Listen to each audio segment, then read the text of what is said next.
Hello, welcome to my channel. My name is Brittany. I talk about a plethora of books on this channel, and in today's video my intentions are to share with you the last few books that I've read in the past 3 months. As a caveat, I would say that I'm a pretty slower reader just because I have other things going on, and I don't feel as though there's necessarily a need to read 20 plus books in a month. That's just not my strong suit, which is totally fine. But nonetheless, I talk about books on this channel, and today I'm going to talk about the books that I've read over the past few months, give you ratings, unsolicited opinions. My intentions are to spoil. I am not going to spoil any of these books, but I will give you kind of the general vibes of what the books, nuances, and if there's any trigger warnings that I feel need to be discussed. Let's get started. The first book that I want to talk about that I read was Honey and Spice. This was one of the books I talked about on my list of books by Black authors, books that are not necessarily situated in the themes of slavery, oppression, or racial tension in a very obtuse way. However, this book is following a girl named Kiki. She is in college and she runs this radio show. About dating advice, and her dating advice is mainly to girls, her peers, on how not to get played or used by these boys that are in the school, until she has this opportunity for her career to advance her career and have this really good opportunity, but she's also having to have, it's basically a fake dating kind of trope relationship that she has to get into with this new kid in school. And so we're learning this story. There's a lot of nuances. It is based in England, in London, I believe, area. So there's components of that. There is talk about racial tension, or even police brutality in the book, because I don't think you can have well-rounded characters without talking about real life experiences. So we're following her story. It is a romance book, and it is really good. Overall I rated the book 4 stars. So it was adequately decent. I would definitely recommend the book. Yeah, it was good. It was a good book.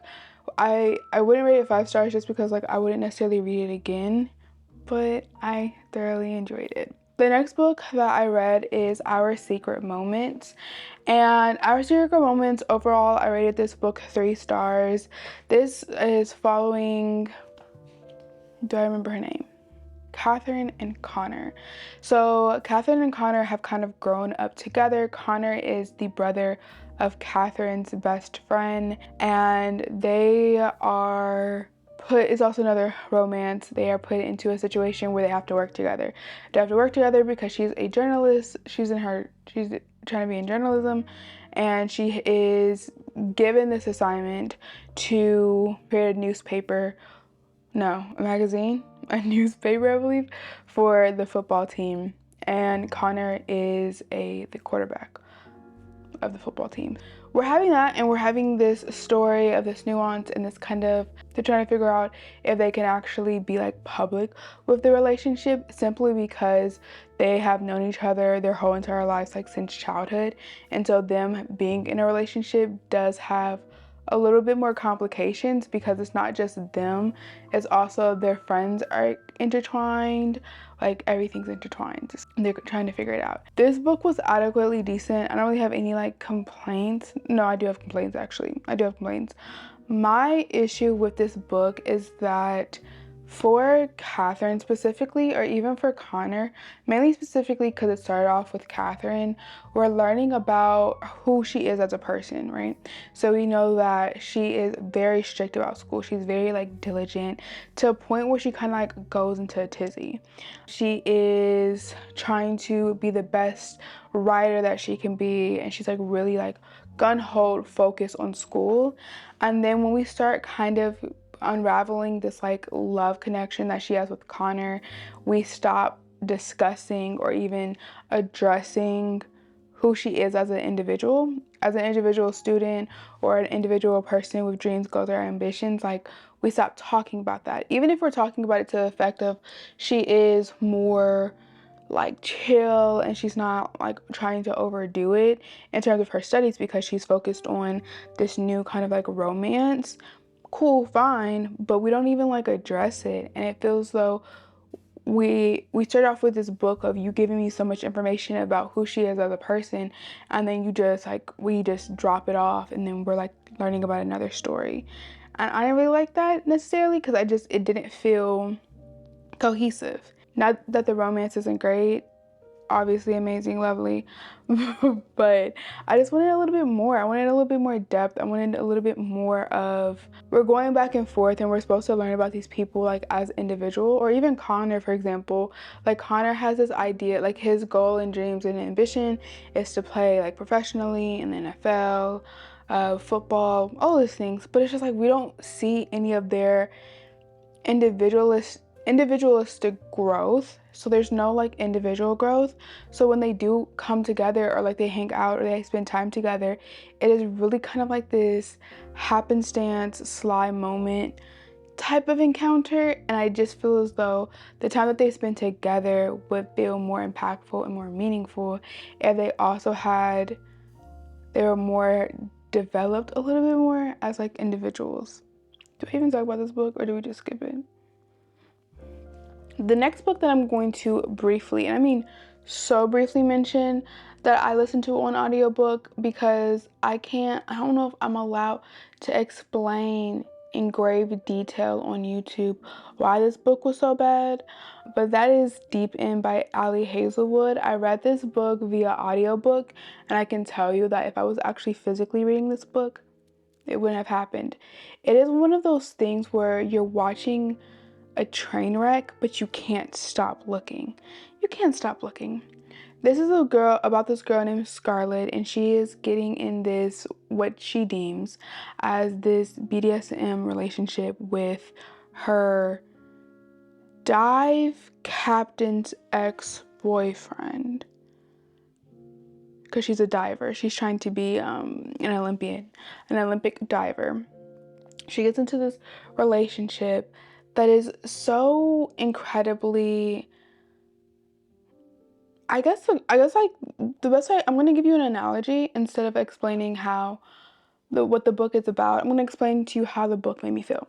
Think about trying to build a house but with no foundation, right? Building a skyscraper, right? With no, like building a skyscraper on like pallets of wood with no adhesive, no nails, nothing to keep it together. Just loosely thrown together ideas that in theory don't make sense, and also in practicality and application also don't make sense. There's just one incident. I'm going to give you one example. There's one instance where Scarlett and this boy named Lucas, who are in this relationship ? They exchange this like piece of paper. And the piece of paper for each one of them is based off of their preferences. Like, they're trying to get to know each other better in this specific way. And they exchange papers, and Scarlett makes a statement of, since he has this paper in his hand, he knows me better than anyone else can or anyone else does in the world. Something to that effect. And it's kind of like that nuance of irritation with that statement, because it makes, when you think about it, it doesn't make sense in theory what she's saying. It doesn't make sense even if this is like a figurative language type of thing. And then it also doesn't make sense that if somebody can know you intrinsically based off of one sheet of paper that they have, then there's really not much to know about you. You know what I mean? Like, there's really not much to say. So I'm gonna leave it at there. There's so many other reviews, like rant reviews about this book. I don't want to get into it today or any other day, honestly. But yeah, that was a 2 stars, and I think that was very generous of me, honestly. The next book that I want to speak about, that I believe I spoke about previously, is The Heart Principle. This book is following Hannah, and Quan. Hannah, at the beginning of the book, is in a relationship with a man who I forgot his name. It doesn't matter. It doesn't. Listen, her boyfriend at the time tells her that they're going to be in an open relationship. She doesn't say yes, doesn't say no. She's kind of in the cycle with the relationships that she has with her life, whether romantic, platonic, or her familial relationships, where she kind of allows people just to tell her what to do, or she doesn't take into account her feelings about situations and just allows things to happen. She decides that if he is going to go out and have his fun, she's going to go do the same, and that is when she meets Quan. Quan and her, they both have things that they're figuring out. As the story progresses, they have things that they're going through in their own each individual lives, and it's kind of this attraction of, are they going to be together? Like, is she going to go back to her original relationship with the man whose name I forgot? Or is Quan potential, or is he not a potential? And that's the story. That's where I'll leave it at that. The thing that I like about this book is that this book gave me exactly what Our Secret Moments did not. It gave me a storyline that wasn't just based on the love story. Love story's great. Love a good love story. However, what else is there? Do we have anything else? And so this book definitely gave that. One of the other things that I do want to know that I really, really enjoyed is, I think with a lot of romance books, there is an over usage of women being like the ones who are like the only ones who are vulnerable in a situation, and then the man like sweeping in, fixing her problems, fixing everything. But in this book, there was like multiple instances, and I feel like kind of in a very curated, realistic instances where Quan specifically was in a very like vulnerable situation. And seeing men in a vulnerable situation, at least in the books that I've read, have not been something that I've seen as often, and I really did enjoy that in this book. Next book that I read, I did a full plot summary of, and that is The Boy in the Striped Pajamas. This is a book that, this is like my first time reading. I know like a lot of people have read this before in childhood. However, if you haven't read it before, it is about a boy named Bruno, and he is kind of going through life with a, this is my synopsis, yeah, so he's going through life with rose-colored glasses and a very thick veil of ignorance. He is a 9-year-old boy, and his family moves to this house. They move to this house that has a fence in the backyard, and he meets this other boy named Shamel. Shamel lives on the other side of the fence, and this is prior to World War II, and they start a friendship. This is a friendship that they are not supposed to have, that they both know they are not supposed to have. And Bruno slowly learning, very slowly, very slowly, kind of learning the nuances of like, one, where he's at in this new home, and two, who Shamel is. It's not, I feel like there's a better way to explain the book, but the last book that I read was 1201. I read this book, I recently went on a trip to Puerto Rico, and I read this book in like a day. I think it was like an actual solid 24 hours that I read this book in. I gave this book 3 stars, and I feel like I was being a little harsh on it, but it could have definitely been like 3.5, almost 4 stars. This book was actually really good, very much enjoyable to read, and very quick and fast-paced. Like, if you just want a fast-paced read, I would definitely recommend this book. This book is following, I'm so not good with names. What is her name? This book is following Time. The information that we get at the beginning of the book is that Time was going to be marrying this man named, doesn't matter. Time is supposed to be marrying this man. We're gonna call him M.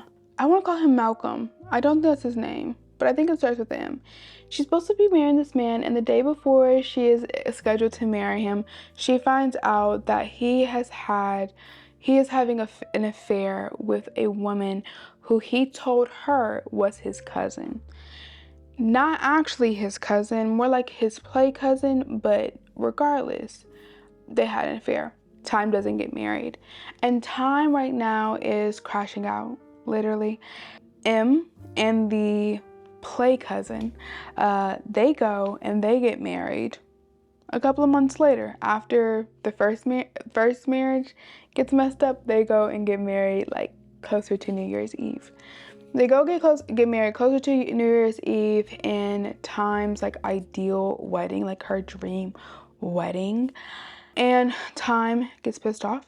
She goes to the reception hall and she starts tearing everything up. She starts destroying one of their wedding cakes. Like, she's doing everything to destroy their day because she's pissed off. This evident obviously lands her in jail. She's in jail contemplating her life decisions and then kind of starting to be upset by the fact that a man has made her this angry that she's in jail right now. She's sitting in jail and the officer comes and tells her, someone's put up your bail, you can go. She finds out that the person who's put up her bail for her to leave was going to be her soon-to-be brother-in-law that she hates. So her fiance's brother, that she despises and doesn't like. And they go on a very wild adventure as he is trying to help her get over her ex-fiance. So that is that book. I feel like the last couple of months I've been reading a lot of romance books, and that's where I'll leave it. I'm not going to tell you too much about the book, but I definitely would recommend. I gave it a 3 stars. That was a good book. That was a good book to read. So those are the 6 books that I read in the past 3 months. My intentions are to do a little bit better in the next 3 months, but that is all I have for today's video. Thank you guys for watching, and guess what? I'll see you next time.